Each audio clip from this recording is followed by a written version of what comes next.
ছয় দিন পরে রক্ত খসে যাবে, 9 দিন পরে চুল।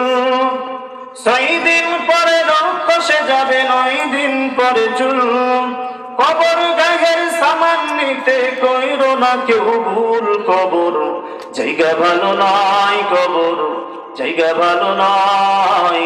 আমল দিয়ে কবর গৃহ সাজিয়ে নিতে হয়, আমল দিয়ে কবর গৃহ সাজিয়ে নিতে হয়, ঠিক কিনা?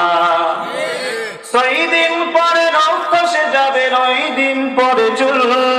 কবর গায়ের সামান নিতে কইরো না কেউ ভুল। কবর জায়গা ভালো নয়, কবর জায়গা ভালো নয়।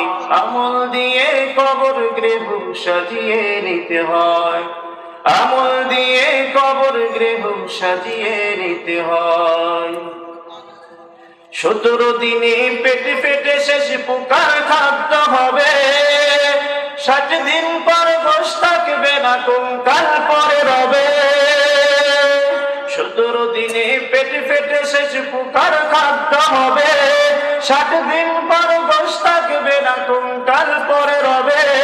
90 দিন হাড়গুলি সব, 90 দিনে হাড়গুলি সব আলাদা হয়ে রয়। কবর জায়গা ভালো নয়, কবর জায়গা ভালো নয়। আমল দিয়ে কবর গৃহ সাজিয়ে নিতে হয়, আমল দিয়ে কবর গৃহ সাজিয়ে নিতে হয়। কথা বলেন ঠিক কিনা?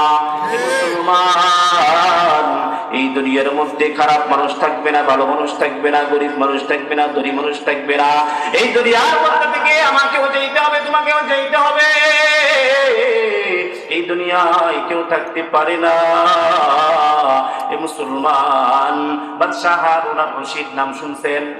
বাদশাহ হারুন আর রশিদের জামানায় একজন পাগল ছিল, তার নাম ছিল বাহলুল। নাম কি? বাহলুল। যদি আওয়াজ দিয়ে বলেন নাম কি? বাহলুল। তিনি সবসময় মাজনুন হালাতে থাকতেন, সবসময় কবরস্থানের মধ্যে থাকতেন। হযরতে বাদশাহ হারুন আর রশিদ একদিন কবরস্থানের পাশ দিয়ে যাইতেছে। বাদশাহ হারুন আর রশিদ দেখে বাহলুল পাগল কবরস্থানের মধ্যে বসে আসে। এরপর বাদশাহ হারুন আর রশিদ বাহলুলকে ডাক দিয়ে বলে, বাহলুল, তুমি কি সারা জীবন পাগলই থাকবা? তুমি কি ভালো হইবা না? এরপর বাহলুল ডাক দিয়ে বলে, বাদশাহ, ও বাদশাহ হারুন, তুমি কি সারা জীবন পাগল থাকবা? তুমি কি ভালো হইবা না?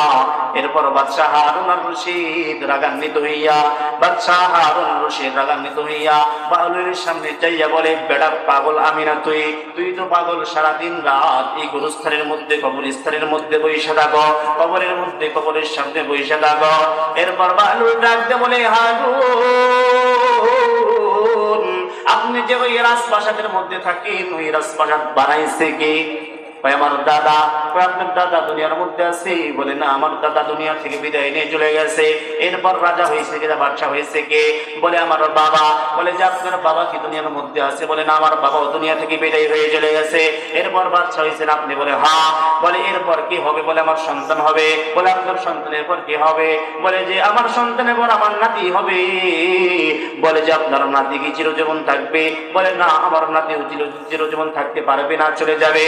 বলে বাদশাহ বাহলুল ডাকতে বলে, বাদশাহ হারুন, পাগল তো আমি নয়, পাগল হইলে আপনি। বলে, আমি যে আমার কি পাগলে হালাতে দেখেন? বলে যে আমি যে সবসময় এই কবরস্থানের মধ্যে থাকি। বলে যে আমার স্থায়ী ঠিকানার মধ্যে আমি বসে বসে আমি পরকালের বলে ধ্যান করি, আমি পরকালের মুরাকাবা করি। বলে যে আপনি তো পাগল, আপনি ক্ষণস্থায়ী জিন্দেগিতে মুসাফির খানার মধ্যে সব সময় থাকেন আর নিজেকে ভালো মনে করতেছেন। বাদশাহ হারুন আর রশিদ বাহলুলকে ডাকতে বলে, আরে বাহলুল, তুমি তো সঠিক কথা বলছো। এই দুনিয়ায় আমি থাকতে পারবো না, আমার বাবা থাকতে পারে নাই, দাদা থাকতে পারে নাই, আমি একদিন দুনিয়া থেকে চলে যাব। ও বাহলুল, ঠিক কথাই তো বলছো। বলে যে তুমি তো পাগল নাই, তুমি তো ভালো পাগল। আমি বাদশাহ হারুন। এরপর বাদশাহ হারুন আর রশিদ ডাক দিয়ে বলে, বাহলুল তুমি আমাকে কিছু নসিহত করো। বাদশাহ হারুন আর রশিদ বলে, বাহলুল আমাকে কিছু নসিহত করো। কি করো? কথা বলেন, কি করো? বলে নসিহত করো। বলে কি নসিহত করব? বাহলুল ডাক দিয়ে বলে, হারুন ও বাদশাহ আমি আপনাকে কি নসিহত করব? যার কাছে কোরআনুল কারীম আছে তার কোনোদিন নসিহতের প্রয়োজন দরকার হয় না। আল্লাহ পাক রব্বুল আলামিন কোরআনুল কারীমের মধ্যে 30 পারার মধ্যে আল্লাহ তাআলা কত নসিহত করেছেন, 114টি সূরার মধ্যে আল্লাহ তাআলা কত নসিহত করেছেন। যার কাছে কোরআনুল কারীম আছে তার আর কোনোদিন নসিহতের প্রয়োজন হয় না।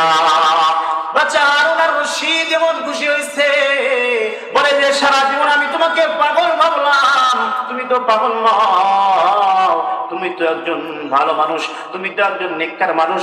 বলে এরে বাহলুল তুমি আমার কাছে কি চাইবা? আমার কাছে কিছু চাও আমি তোমাকে বলি যে পুরস্কার করব, পুরস্কারে পুরস্কৃত করব। এরপর বাদশাহ হারুন ডাক দিয়ে বলে, বাহলুল রে তুই আমার কাছে যা চাইবি আজকে তোর আমি সব কিছু দিয়ে যাব। এরপর বাহলুল ডাক দিয়ে বলে, বাদশাহ হারুন আপনার কাছে আমার দুনিয়ার কোনো কিছু চাওয়ার নাই, যদি দিতে চান 3টা জিনিস আপনার কাছে চাইব। কয়টা জিনিস? যদি আওয়াজ দিয়ে বলেন কয়টা জিনিস? বলে যে 3টা জিনিস তোমার কাছে চাইব। বলে কি চাইবা? চাও চাও দ্রুত চাও আমি তোমাকে দিয়ে দেব। বাহলুল ডাক দিয়ে বলে, বাদশাহ